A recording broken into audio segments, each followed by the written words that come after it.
All right. That was easier than I expected. Um, and then let's share my screen. Um, I'll just do the whole desktop because it's just going to be easier. All right.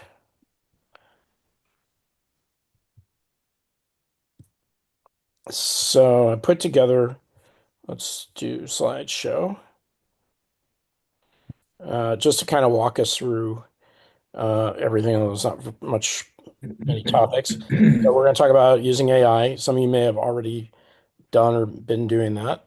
Um, Proving patriotic service, which is always kind of I view it as always kind of a bit daunting. Most of the time, um, it's already been done for us by a previous um, application or record copy. But when you're bringing in a brand new Patriot, it can be a little um, it's a little different and a little scary sometimes in terms of building that proof. And then open forum if anybody has any problems or issues or questions um, as a group we could talk about. So there's a lot of AI products out there. Um, ChatGTP, I I know one genealogist uses that pretty regularly. Gemini is the one I prefer. That's the one I'm going to demo. Claude also is another one, but for Claude you have to install an app, and you have to run everything through an app. So all of these you can use for free for small projects, small like if you're uh, if you're going to be transcribing hundreds of pages, um, at some point it's going to stop you and say, you can't do any more until tomorrow at 2 o'clock, unless you pay a service fee. And even if you pay a service fee, it's still going to stop you at some point and cut you off, once you've reached the limit of what you paid for. Some people have brought up concerns or legality questions with using AI. So the two big sources of information for us, Ancestry, which includes Fold 3 of the military records, and Family Search, um, allow personal and Meeting non-commercial is being recorded. allow Wow. personal and non-commercial use. I've got an echo on the Should be phone. okay now. Okay, thank you. Um, so personal non-commercial use is fine, and what you're doing when you're transcribing these documents, you're not making any money or selling or reselling their product to anybody else. So we don't, as far as I know, as registrars, we don't get paid. Be nice if we did. Um, and the copyright is actually on the image itself, the image, not the content, because that content exists someplace else in its original format, and nobody owns the copyright uh, to a 1834 pension in the National Archives. What they own the copyright to is the image of it that they prepared and put online for us to search and find. So the actual data in the image is not copyrighted they don't own the copyright to the content. And in cases where you are working at an enterprise level, like let's say SAR wanted to digitize a whole bunch of handwritten records that we have, um, depending on the AI that you use, it may, in the process of transcribing that data, put it into its database for use later on in answering other people's questions. And that, from a business perspective, may be a bad idea. But for individual registrars, transcribing individual documents here and there is not a problem. And it's certainly not a problem for SAR. If anybody, it would be a problem for Ancestry or Family Search not wanting their records to get outside of their paywall. But as you've seen, um, or as I said, the actual content in the image is not, Ancestry and Family Search do not own what's written in there. They just own the image itself. All right, so now let's see if this link works.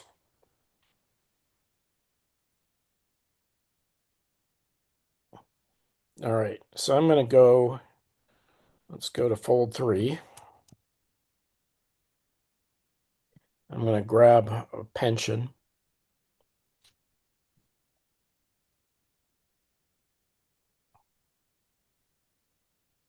Let's just narrow it down.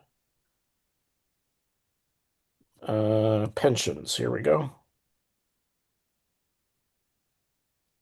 And let's just take a page. What I'm going to do, I'm going to move this around so I can see. Go to Actions, Download, Entire Page. Um, I don't want annotations. I want a JPEG. Okay, so that got downloaded. And it looks like there's already a transcription in fold 3 for us that we could use if we wanted to. Let's assume that that's not available. Let's go back to Gemini. Okay, I'm going to upload a file. There's our Atom Ice. I'm going to be very polite. I don't want to get the AI mad at me. Please transcribe this handwritten document. And I hit the up arrow.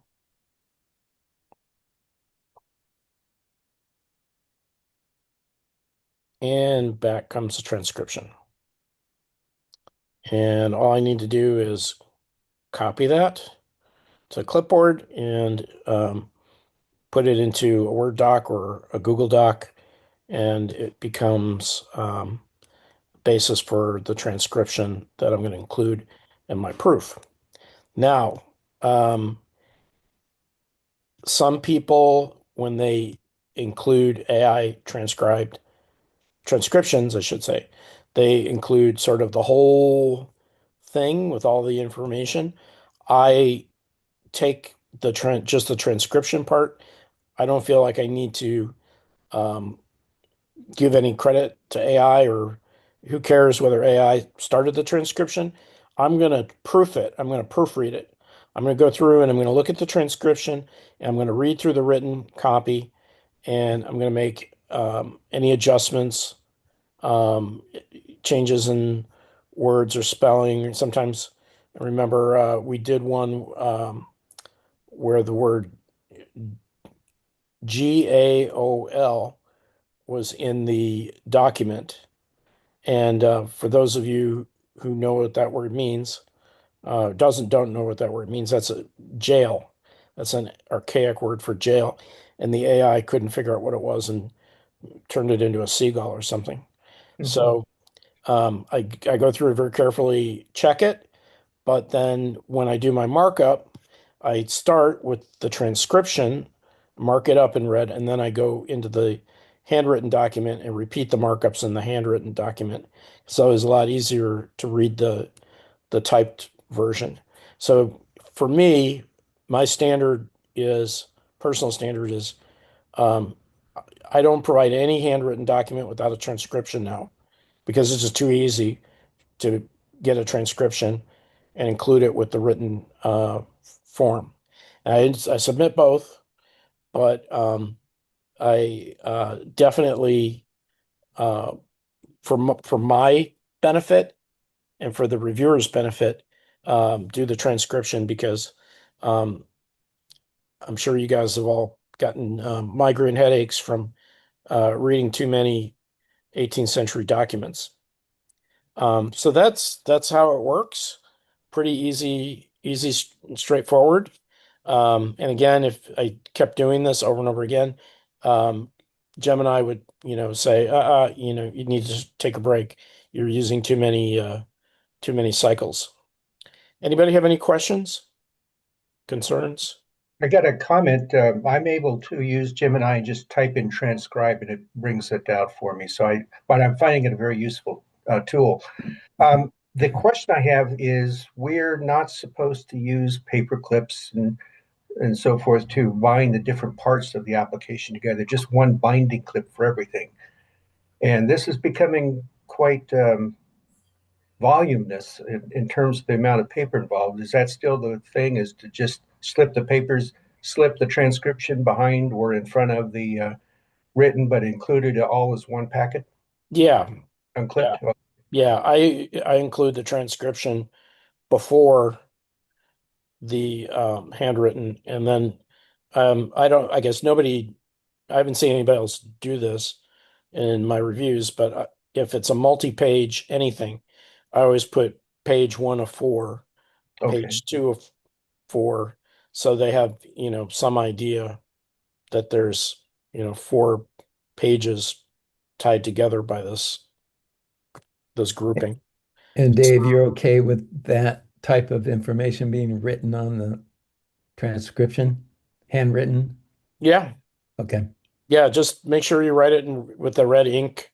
right. You can write anything. In fact, you can write explanation in red ink on the proof documents. Okay, Um, great. so I just had one, I think, from um, maybe it was Derek or Jim Falcon Falconberry. One of the other you guys. Oh, it was Falconberry. He provided a document, a proof, and then there was an additional supporting piece of information on the document that wasn't directly related to the lineage. So he put an asterisk next to it instead of a generation number.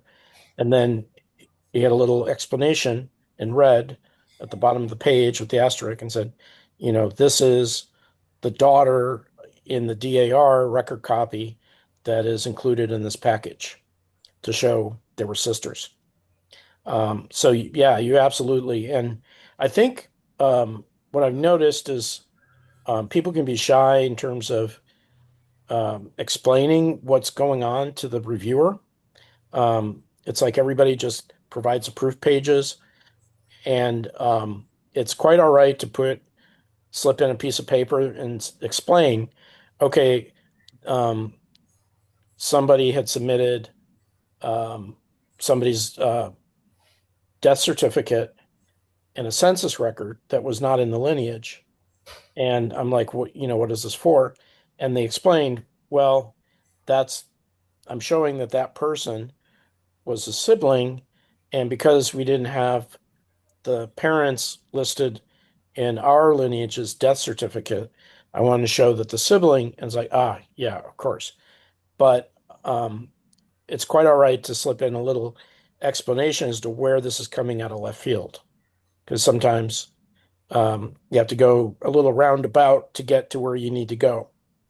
Um, any other comments or questions? Can't you just copy the transcription on the back of the document? Yeah, you could do that. That would be fine. I um, putting things on the back of the document, like you can do, like if you had 4 pages, um, the general rule is you can do, you can do front and back, um, as long as it's all the same source information. You can provide um, an enlargement on the back, like a census blow up of the family lines. And you could also put the transcription on the back. If it, like, let's say it's a one-page document, you particularly you could do, um, the handwritten submit, and then on the back, put because that's akin to a blow up, right? You're providing more detailed, simplified um, version of what you're trying to present on the face of the document. And of course, they always want to see the whole document, whatever it is, the real document, whatever it is. Um, Cool. Anything else? All right.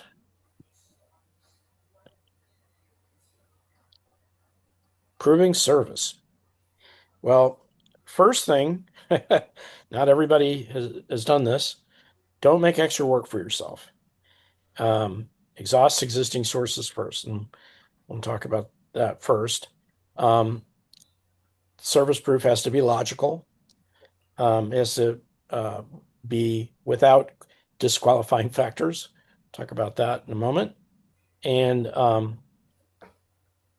the evidence in the lineage supports the conclusion through direct and circumstantial evidence. And then I'll do a case study of a gentleman named Joseph Webb that I did a supplemental for one of our chapter members and required proof that touched on a lot of these different things.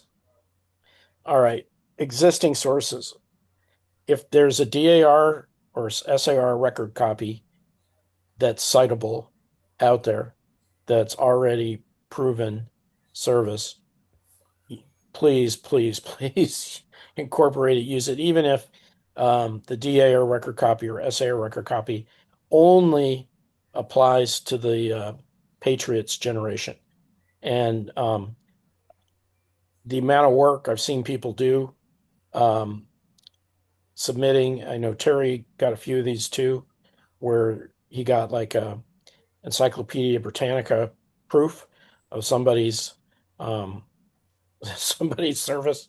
And I remember he replying back said, you know, you're making a lot of work for yourself, for me, and for the reviewing genealogist when it's already proved. Just take the proof that's already there. Now, there are errors in those proofs or disagreements in those proofs. And my own family, one of my ancestors, he is a patriot, and he's recognized SARDAR as a patriot for um, supply tax. And yet, um, his biography, his church biography, his gravestone, his everything says that he served in a particular battalion in the New York militia during the Revolutionary War. And our family has debated whether to press that issue, but basically, uh, the feeling is just let sleeping dogs lie. He paid the supply tax. Let's just take what we've got and let the rest. We know what he did. We know he served and as a soldier, but let's just let that one go.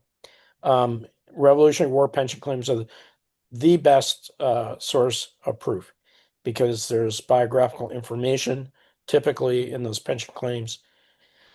And you also have um, proximity. The person says where they're born, typically, where they're living now, and there's a detailed record of their service. Um, so checking fold 3 for a pension is, definitely stop number one if uh, you don't have a DA or SR record copy that proves service. Any questions about that before we go into logic? Yeah, what about the muster rolls? Are those? So that's proof for sure, Mhm. but it's not, there's sometimes not a lot of detail there. Mm. And I don't consider those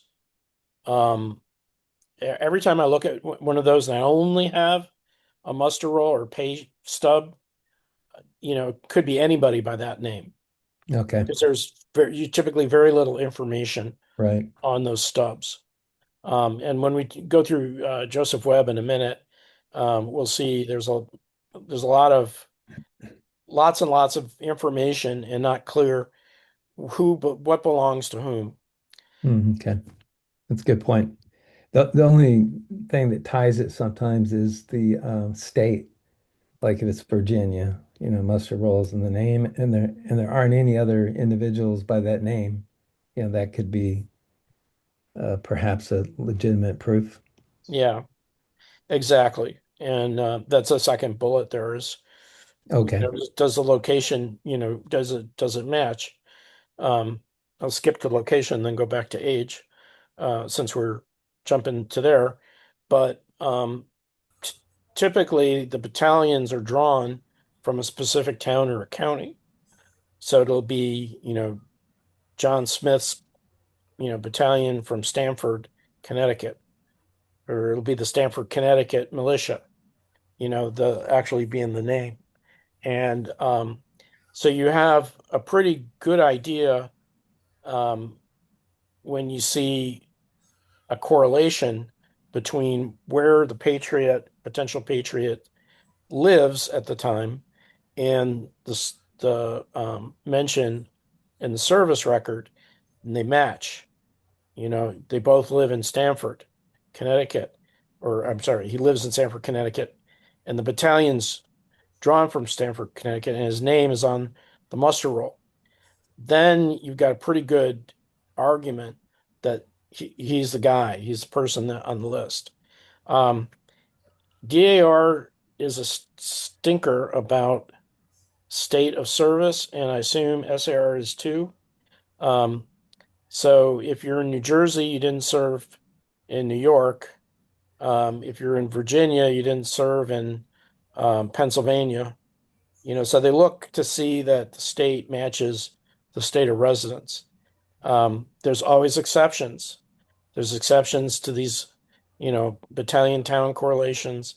There's exceptions to the state correlation. So the ancestor I mentioned that DAR did not accept was on the basis that he was lived in New Jersey on the New York border, but he claimed that he served a New York militia, and they rejected his service claim on the basis of he was a New Jersey resident and he didn't serve in New York, and which is kind of silly, but that's what they did when they slapped him down.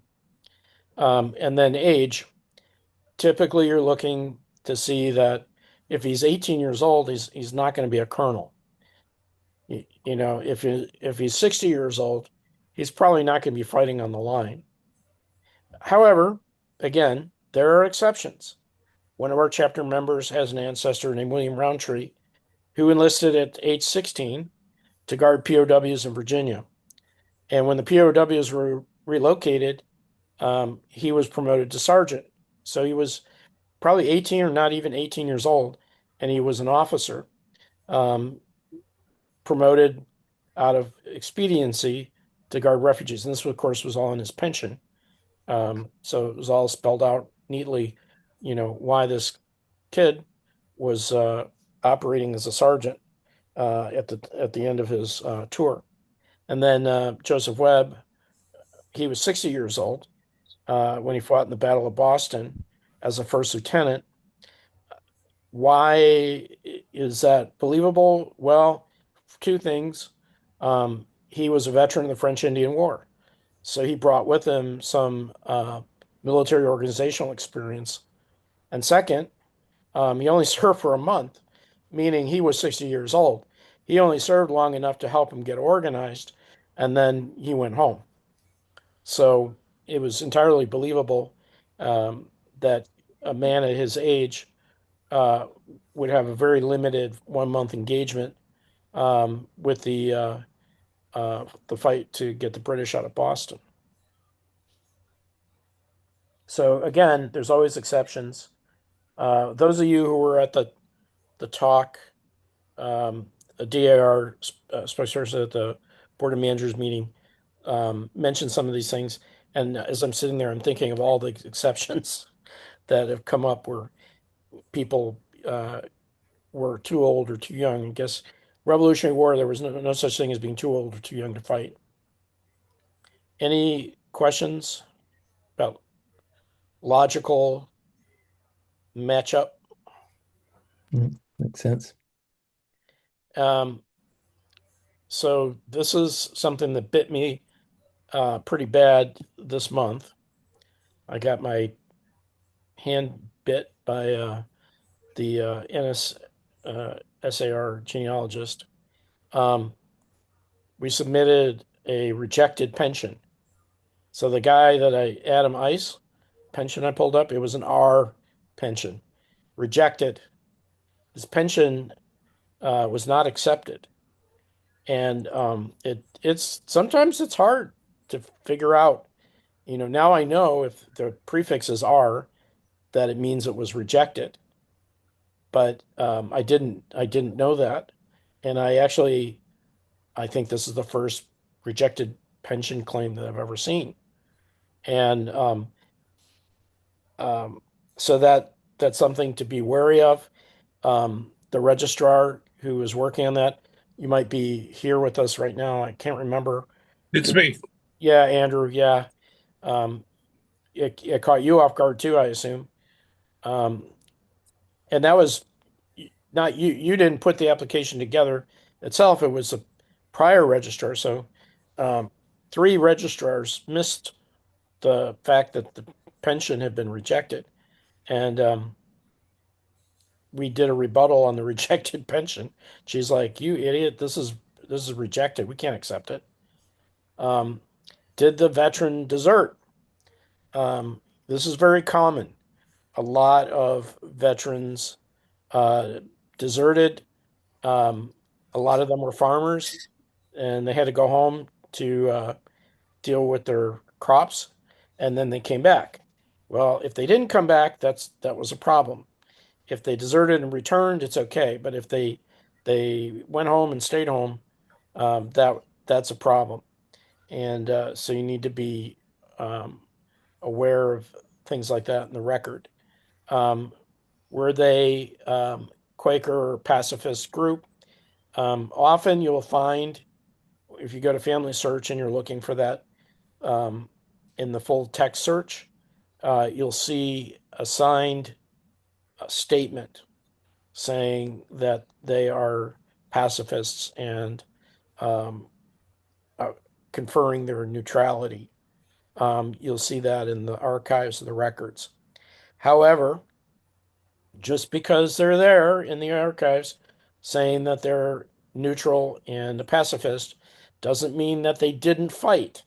I did a application for a Quaker who signed the signed the statement saying that he was neutral and wasn't going to fight, and then the British stole his horses, and he got super mad, and he went and enlisted.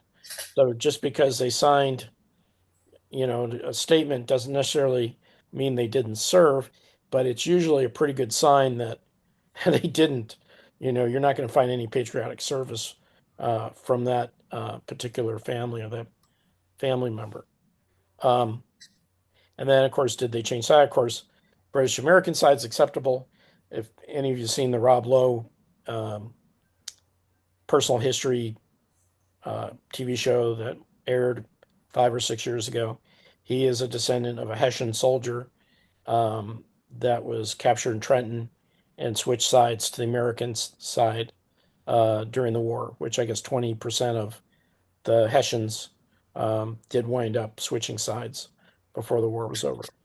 So he got his SAR acceptance on his Hessian, who started off on the British side, only to switch over to the American side at the end.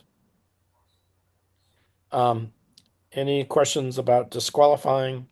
Just like be wary of these things because they do come up and bite you. As a couple of these, at least the rejected pension, came up and bit me this month. Okay. Thank you. Sorry. I've seen recently where a pension was rejected, but it was because they hadn't served long enough. I don't know what the duration of time was, but the service was still good, but the pension was rejected because they didn't have the amount of time in. Yeah, and for SAR acceptance, there is no time requirement. So if they served a month, they served a day, it doesn't matter. So that's a very good point. Just because it's rejected, again, lots of exceptions, So all these rules, just take them as general guidelines. And then, of course, there's circumstantial evidence. None of these things are proof.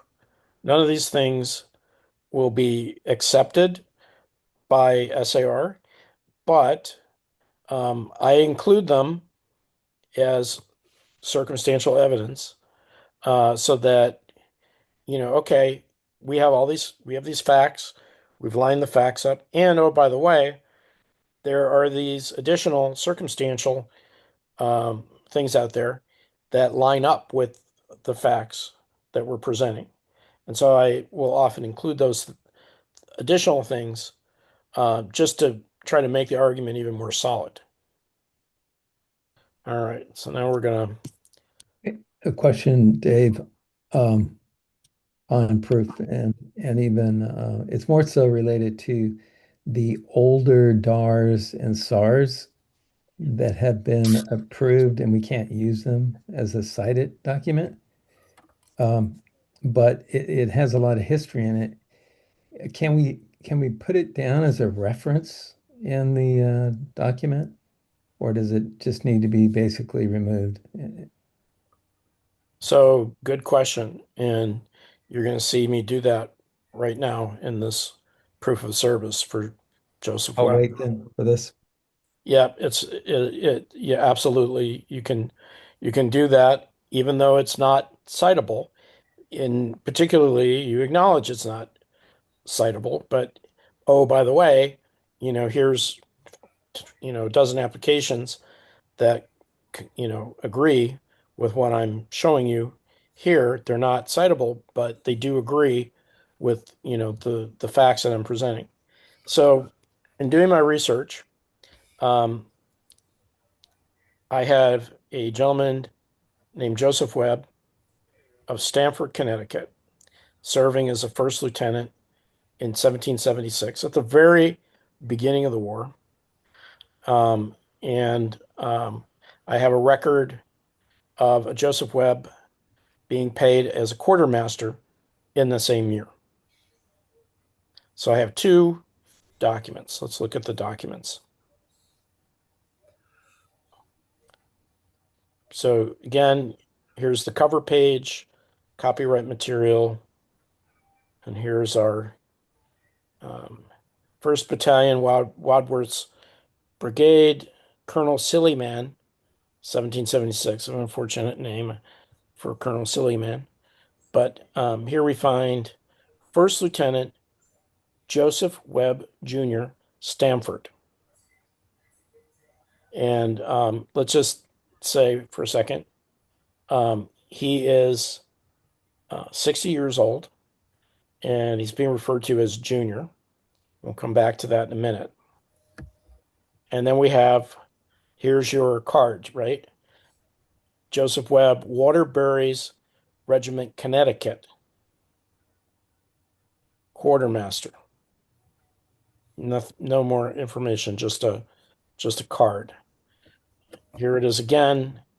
Waterbury's Regiment, Joseph Webb, quartermaster.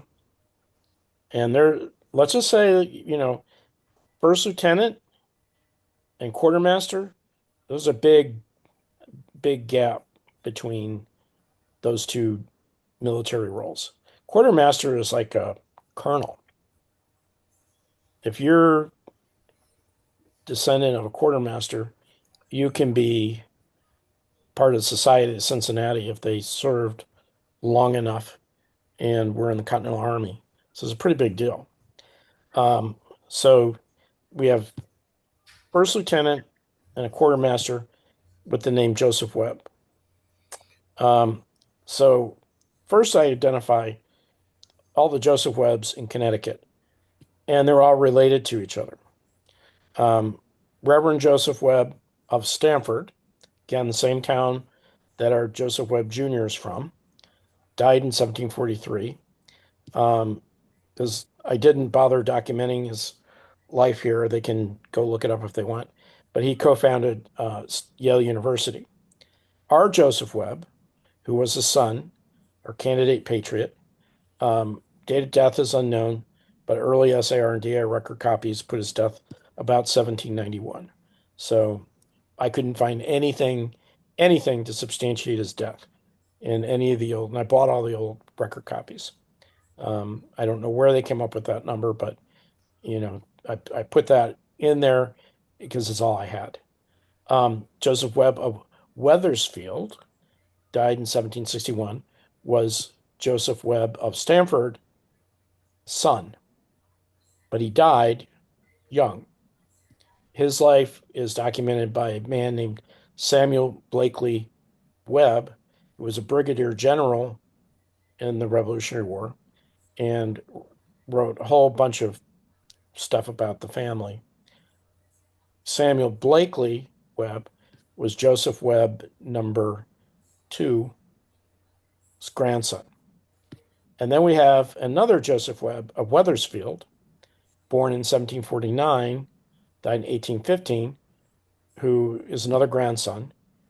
He inherited Joseph Webb number three's house. Joseph Webb number three was a wealthy merchant.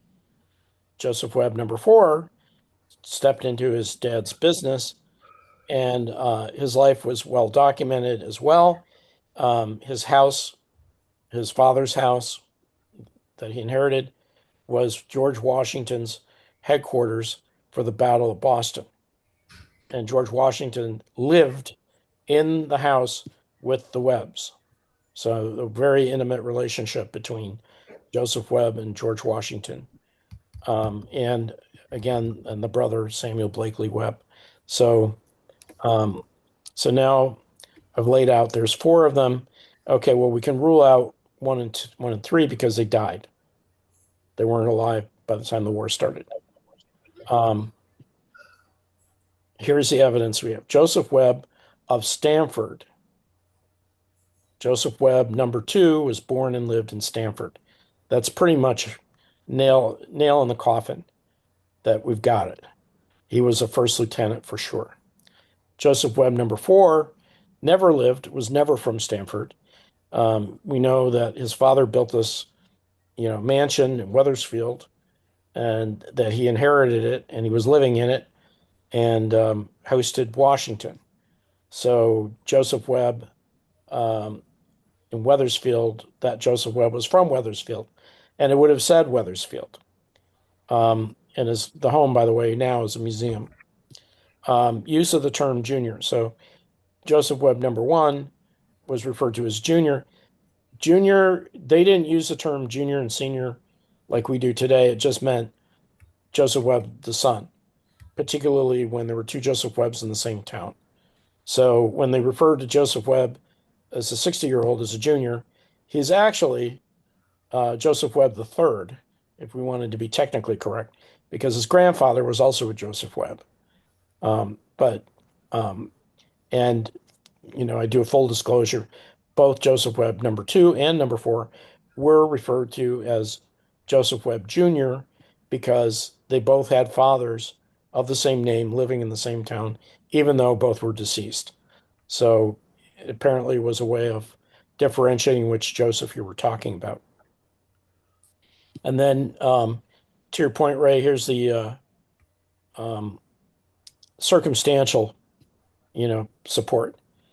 This is not proof, but I have two SAR record copies that say Joseph Webb number two was the first lieutenant and quartermaster. I have 1, 2, 3, 4, 5, 6, 7, 8 record copies, DAR record copies that are old that say Joseph Webb was a first lieutenant and a quartermaster. Neither on any of those record copies cite service for Joseph Webb number four. So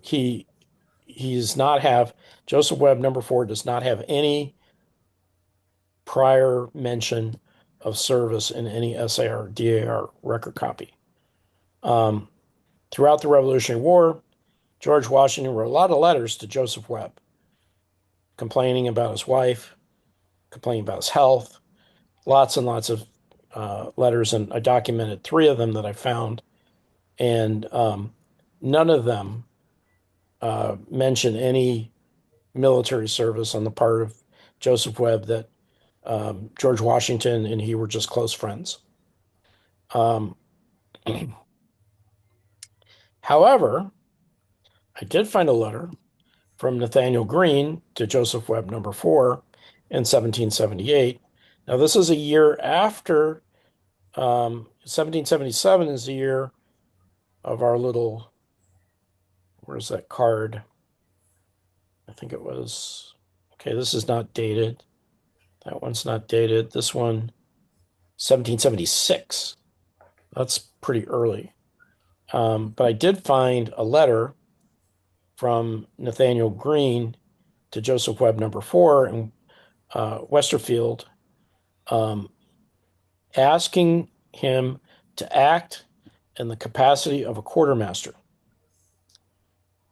And I don't know if this is the first letter of many, the last letter he ever sent asking him to do stuff, but it goes through, and this is what quartermasters did. He basically tells Joseph Webb number four, go out and buy me a whole shitload of stuff for the army, and I don't care what you have to pay for it, and I don't care what add and charge on top of it, but I'm the quartermaster general, or does he say quartermaster general of the Continental Army? You go and do this as quickly as possible. And he's sending this again to uh, our friend Joseph Webb in Wethersfield. So my conclusion, Joseph Webb number two is most likely the service record associated with service record of first lieutenant. Joseph Webb number two or number four may be associated with the service record of quartermaster. Is more probable that Joseph Webb number four was acting in the capacity of a quartermaster, given his business acumen and correspondence with Nathaniel Greene about quartermaster type requests. So when I did Joseph Webb number two's supplemental, I only put the lieutenant in the service because I didn't feel I had enough evidence to add the quartermaster. Even though those older SAR records included it, I omitted that because I didn't feel like that was solid proof. And I actually believe Joseph Webb number four, if he had any um, descendants claim SAR membership, could make an argument that he was the Joseph Webb quartermaster. But that we'll leave that to his descendants if they turn up, or other Joseph Webb descendants, Joseph Webb number two descendants that turn up, see if they want to press the case. But I felt very comfortable saying he was first lieutenant, and did not feel comfortable claiming quartermaster. That's a really solid analysis. Is this something that you would include, or is this your own personal This is analysis? the actual documents that I sent. Okay, good. And Yeah, that's really yeah, good. so basically at the end of all the lineage, so the lineage stuff ended, and then um, the very last thing is proof of service, and then I go through all this, and then I include all the documentation for proof of service. There's a letter from Nathaniel Mhm. Greene. I didn't include the Washington letters because there was nothing in them to quote off of, or it was, like I said, complaining about his dental problems and Martha snoring and, you know, all kinds of crazy stuff. So it was they were personal letters. They were not military letters. The letter from Nathaniel Greene was a uh, military request. Now, the only thing that you'd have trouble proving that Joseph Webb number four was the quartermaster is, I would be happier if this was 1776 or 1777 because it'd be closer to that card. Um, it is possible, entirely possible, that um, Joseph Webb number two acted as a quartermaster. He was not a businessman like his son was, like his grandson was. So I didn't, it just didn't feel right. So I took the bird in the hand again. Okay. And I think, That's really helpful. Thank you. hey, Derek, you probably have the most, and Terry, most experience with doing service proof. Anything you guys want to add or anything I missed in the summary? There's nothing I can think of. I think he covered it pretty well, and obviously it's going to be every one of them is unique, so it's just finding the right information. One question I had on that one, uh, that letter was a transcription. Was that the letter associated with that? Was that the one that was included a little bit later?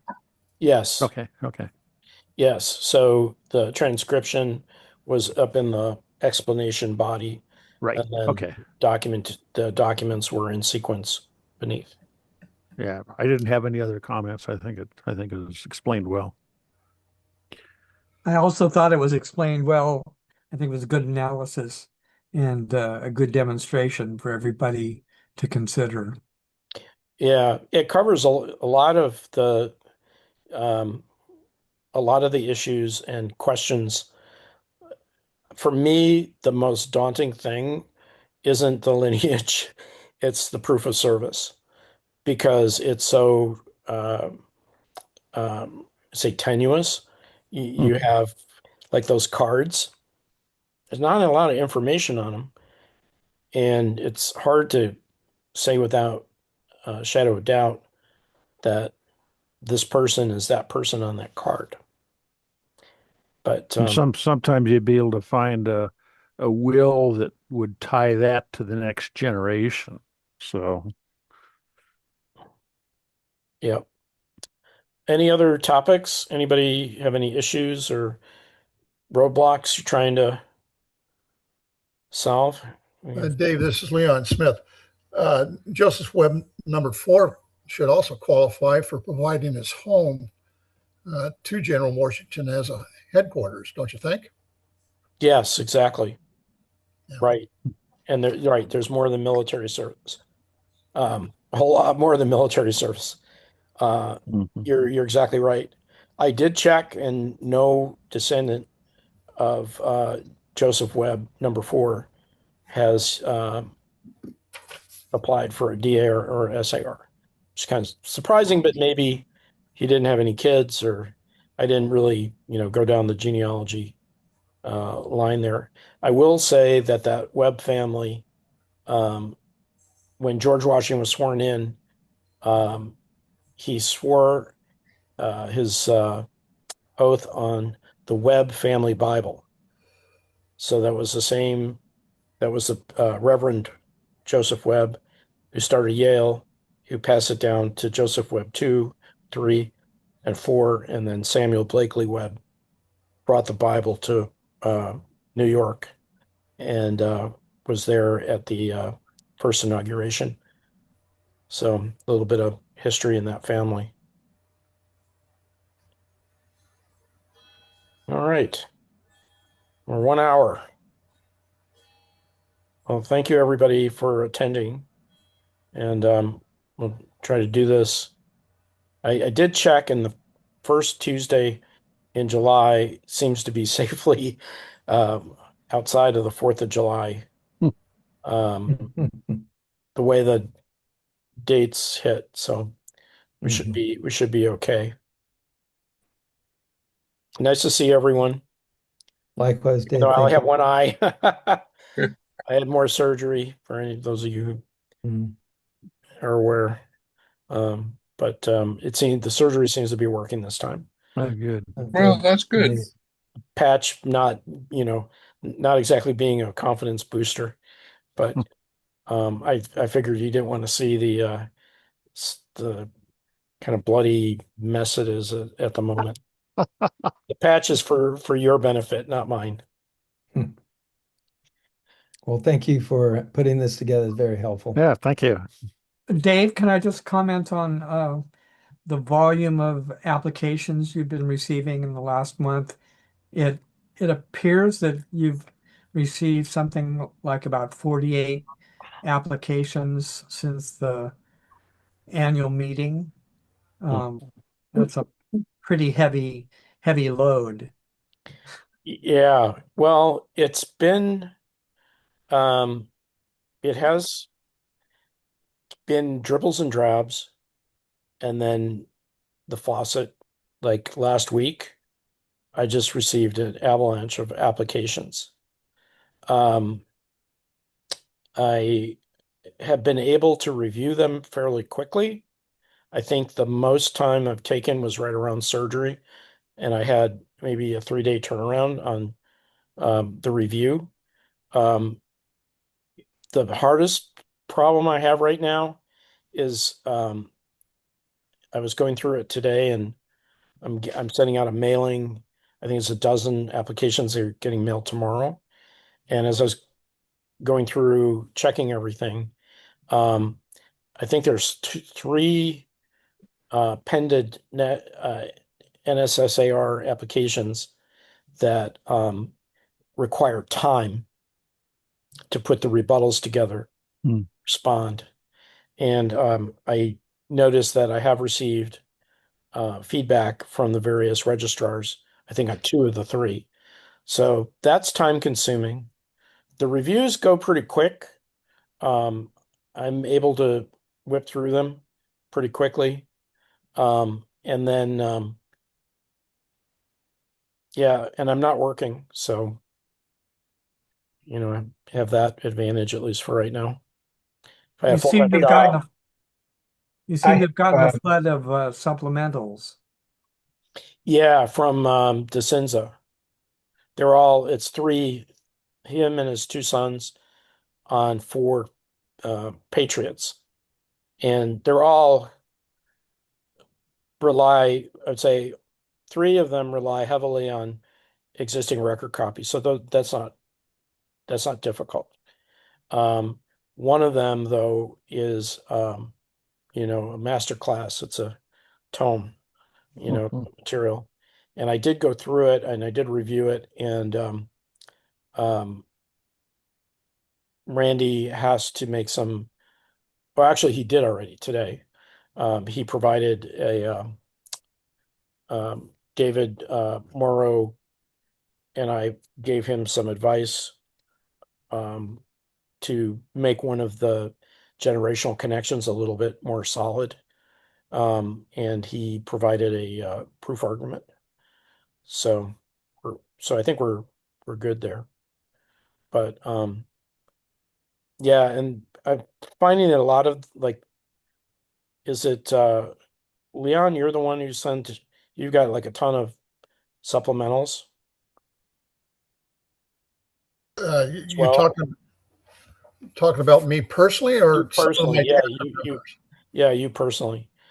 So it's like the registrars are the ones that are sending in the majority of the multi supplementals. It hasn't been that difficult, Terry, so far. And how's the impact of the sale that's coming up for July? Is that I only have 5 applications that are set aside for July so far. okay?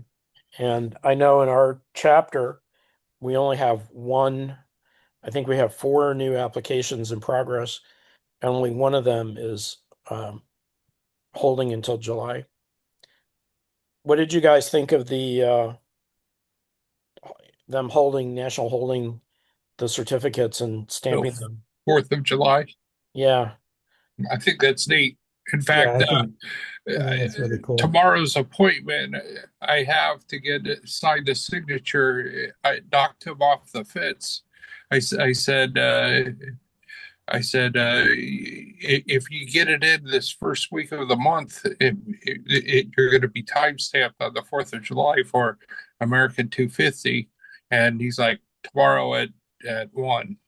So yeah. that Well, he won't I get use that to reviewed, close it. but he won't get reviewed in time for July 4th because it's He eight doesn't know weeks. that. No. Don't tell him. Don't Huh. tell.